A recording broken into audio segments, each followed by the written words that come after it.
So has the Ark of the Covenant really been found? I came across a few videos a while back of a guy named Kevin Cash, whose major purpose here on TikTok was to show that the Ark of the Covenant has indeed been found. In fact, it's been known for over 40 years apparently. So you know this sparked my interest, and I had to do my own research a little bit and just let God show me whatever he wanted to show me with this.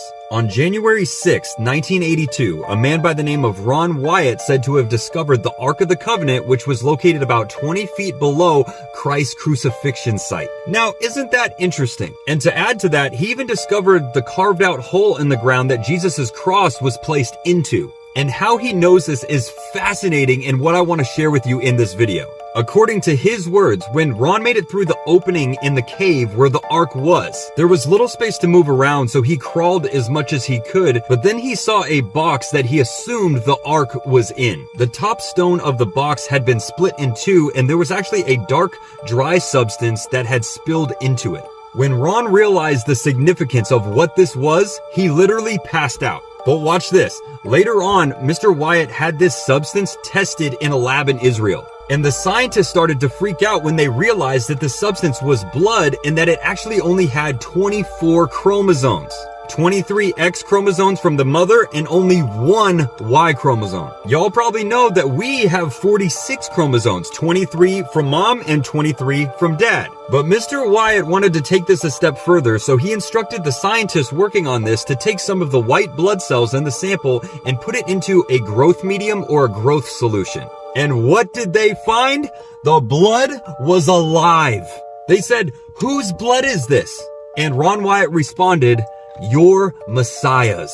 So let's piece this all together. Guys, this is so cool. When Ron discovered the blood that day, he also noticed that there was a crack in the rock directly above where the ark was located. And that opening in the rock traveled all the way up to where Jesus' cross was placed in the ground. Then behold, the veil of the temple was torn in two from top to bottom, and the earth quaked, and the rocks were split.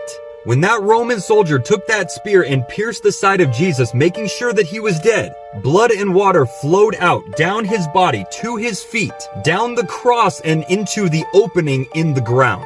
Christ's blood was literally spilled onto the mercy seat on top of the Ark of the Covenant. So why is this so significant? It says in Matthew 5:17, and this is Jesus speaking, "Do not think that I came to destroy the law or the prophets. I did not come to destroy, but to fulfill." He came to fulfill the law.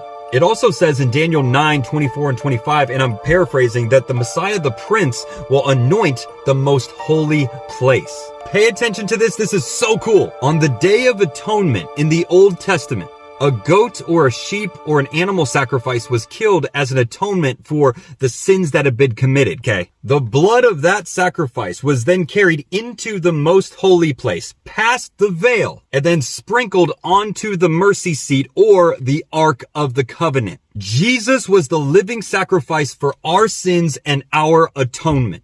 He was crucified on the cross, the veil split in two, and the earth opened to allow his blood to spill onto the mercy seat, thus fulfilling the law. Wow, like what? Now, there's even more to this story that I want to share, so make sure to follow for part 2.